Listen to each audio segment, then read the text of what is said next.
नमस्कार, जय हिंद। आज हम जिस व्यक्ति के बारे में चर्चा करने वाले हैं, उनका जुड़ाव लोगों के प्रति, उनका जुड़ाव संस्कृति के प्रति और उनका जुड़ाव एक आम इंसान के प्रति सबसे ज्यादा मायने रखती है। असम के जुबिन गर्ग, जिनके मृत्यु के बाद एक भी बूढ़ा, एक भी बच्चा, एक भी महिला ऐसा नहीं बचा था जो कि सड़कों पर ना उतरा हो।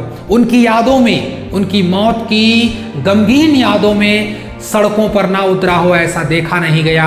हर लोग की आंखों में आंसू थी, हर लोगों का चेहरा मायूसी से भरा हुआ था, क्योंकि जुबिन गर्ग असम का एक सिंगर ही नहीं बल्कि एक असम का जान बन चुका था, असम का एक पहचान बन चुका था, असम का वो एक हृदय जो सबके प्रति एक दया भाव रखता है, वो इंसान बन चुका था। आज हम लोग इस वीडियो में उसी सिंगर जुबिन गर्ग के बारे में चर्चा कर रहे हैं, जिनकी मृत्यु 19 सितंबर 2025 को होती है और उनका अंतिम संस्कार करने के लिए 23 सितंबर 2025 को असम की सड़कों पर लाया जाता है और एक हुजूम देखने के लिए मिलता है। लाखों लाख लोग इस यात्रा पे शामिल होते हैं और लाखों लाख लोग इस यात्रा को एक तरीका से यादगार बना देते। अब आइए हम लोग उस जुबिन गर्ग की पूरा कहानी को शुरू से शुरुआत करते हैं। जुबिन गर्ग ने संगीत की दुनिया में कदम तब रखा जब असम की गलियों में एक अलग देश की मांग हो रही थी।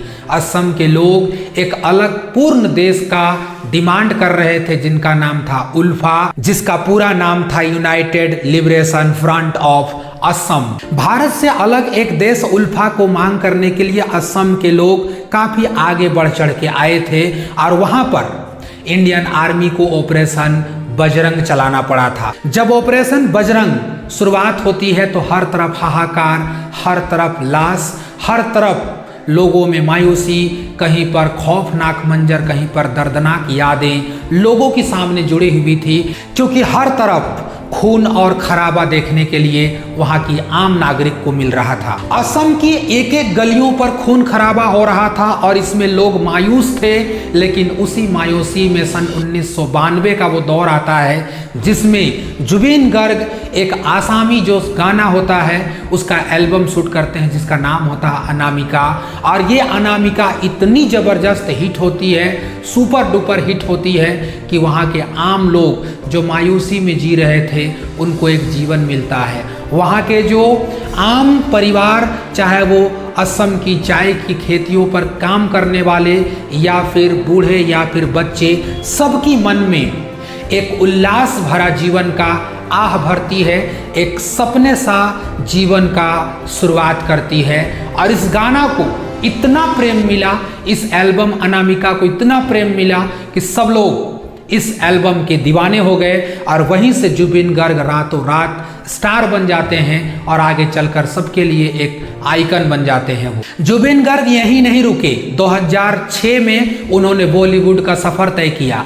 बॉलीवुड में गैंगस्टर मूवी के लिए गाना गाया जिसका नाम था या अली, और ये सॉन्ग भी काफी सुपर हिट होती है, जिनके बाद बॉलीवुड में भी इसको एक अलग पहचान मिलती है। लेकिन इतना सब कुछ इज्जत और शोहरत पाने के बावजूद जुबिन गर्ग इंटरव्यू में बताते हैं कि बॉलीवुड एक तरीका से दबदबा कायम करती है, बॉलीवुड में एटीट्यूड भरा हुआ है, इसलिए मैं बॉलीवुड में ना रह करके फिर से वो आसाम चले आते हैं और कहते हैं कि एक राजा को कभी भी उसका राज्य नहीं छोड़ना चाहिए, अपना किंगडम नहीं छोड़ना चाहिए, और असम में मैं राजा की तरह फील करता हूँ। इसलिए मैं अपनी प्रकृति, अपने लोग, अपने जो परिवार हैं, अपनी जो सामाजिक परंपरा है उसी पर मैं ढला रहूँगा और यहीं पर मैं रहूँगा। जुबिन गर्ग ने सिर्फ आसामी और हिंदी के लिए गाना नहीं गाया, बल्कि 40 भाषाओं से भी ज़्यादा उनकी गाना बनी है और उसके जो गाने हैं वो 38,000 से भी ज़्यादा हैं और 12 अलग अलग इंस्ट्रूमेंट को बजाने का वो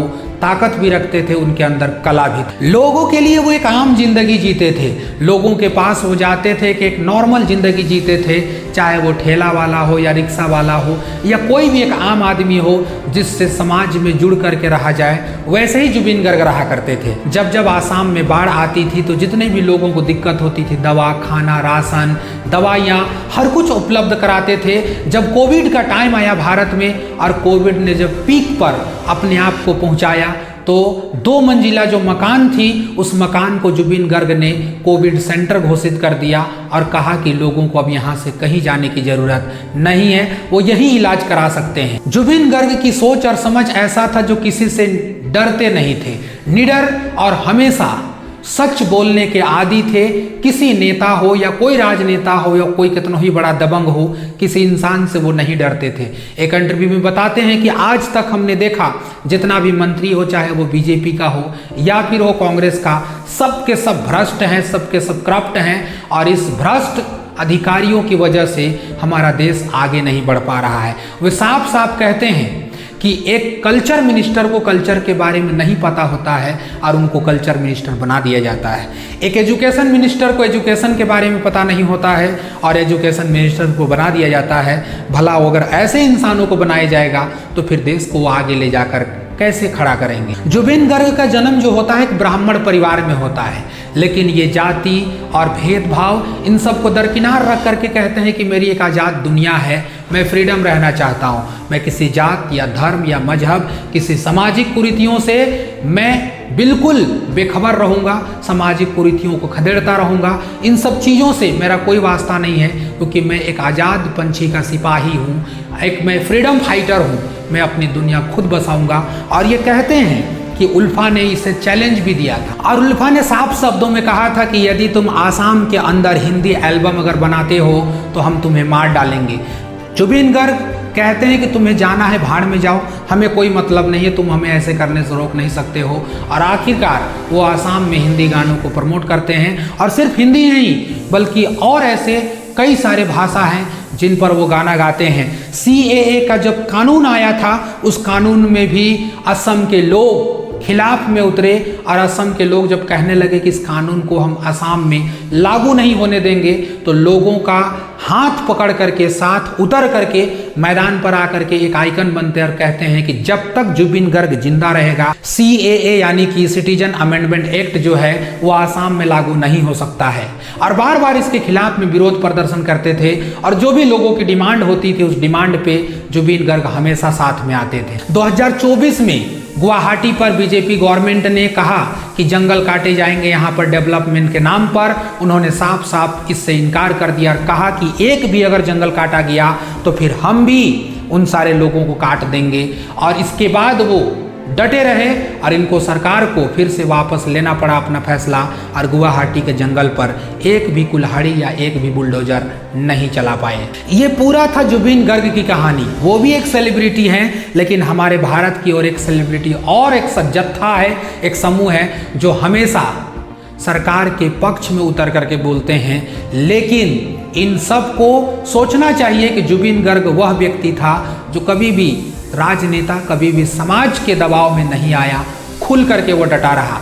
आज हमारे समाज में अगर आप देखें तो कि ऐसे ऐसे सेलिब्रिटी आपको मिलेंगे जो हमेशा सरकार की तायीद करते हुए मिलेंगे और कहेंगे कि ये लोकतंत्र में हम जी रहे हैं। लोकतंत्र का मतलब अगर उन्हें पता होता तो लोकतंत्र का मतलब यही होता है कि अगर कुछ गलत होता है तो उसके खिलाफ में आकर के खड़ा हो जाओ और सरकार से सवाल पूछो और उसका जवाब तलब करो। जवाब नहीं मिलता है तो फिर आगे का रास्ता भी तय करना चाहिए। अभी कितने ही ऐसे सेलिब्रिटी थे जो किसान आंदोलन के समय आए और कहने लगे कि ये एंटी इंडियन है, ये इंडिया के हो ही नहीं सकते हैं।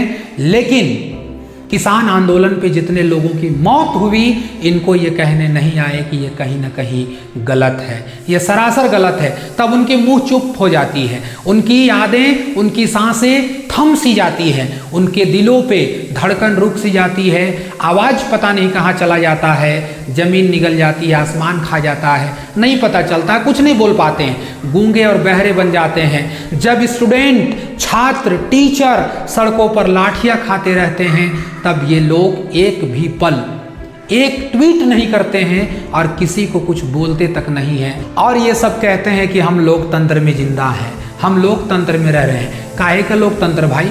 क्यों? किसका लोकतंत्र? जिस पे एक मजलूम को एक बेदर्द की तरह पीटा जाता है, एक विद्यार्थी को जानवर की तरह घसीटा जाता है और तुम कहते हो कि हम लोकतंत्र में रहते हैं। लद्दाख जैसे जगह पर एक निर्दोष व्यक्ति को, साइंटिस्ट व्यक्ति को पकड़ करके जेल में NSC के तहत बंद कर दिया जाता है और एक भी शब्द किसी के मुंह से नहीं निकलता है, हाय हम लोकतंत्र में रह रहे हैं। इसी को तो लोकतंत्र कहते हैं। इन सेलिब्रिटी की तरह जुबिन गर्ग नहीं थे। जुबिन गर्ग जब जब मौका मिलता था लोगों के बीच आते थे, लोगों के बीच आकर के डट करके कहते थे कि मुझे किसी से डर नहीं लगता है। वो थे जुबिन गर्ग। आज भी ऐसे कुछ कुछ हैं सेलिब्रिटी जो लोगों के बीच में रहते हैं, चाहे वो प्रकाश राज हो या सोनू सूद हो, जो विलन तो बनते हैं फिल्मों की किरदार में, लेकिन जब असल दुनिया में देखा जाता है तो वही एक रियल हीरो होते हैं। और जो हीरो बने फिरते हैं फिल्मों में, वो असल दुनिया में देखे तो गीदड़ की जैसे कहाँ छुपे रहते हैं, सरकार की पल्लू में जाकर के गोद में बैठ जाते हैं, इसका कोई अंदाजा नहीं रहता है। ऐसे ऐसे लोग आज भी हैं समाज में, कुछ हैं लेकिन हैं तो सही, जिसे कहने के लिए हमें फख्र होता है कि कुछ हैं लेकिन कुछ हैं सही। आपको इस वीडियो को देख करके क्या लगता है? आप हमारे कमेंट बॉक्स में अपना राय जरूर छोड़ के जाइएगा। वीडियो अच्छा लगा होगा, वीडियो को लाइक और दूसरा तक शेयर करके चैनल को सब्सक्राइब जरूर कर दीजिएगा। यूं ही आपके बीच हम आएंगे और यूं ही एक से एक बढ़ करके कहानी सुनाएंगे। मिलेंगे किसी अच्छे से नए टॉपिक पर, तब तक के लिए शुक्रिया। जय हिंद।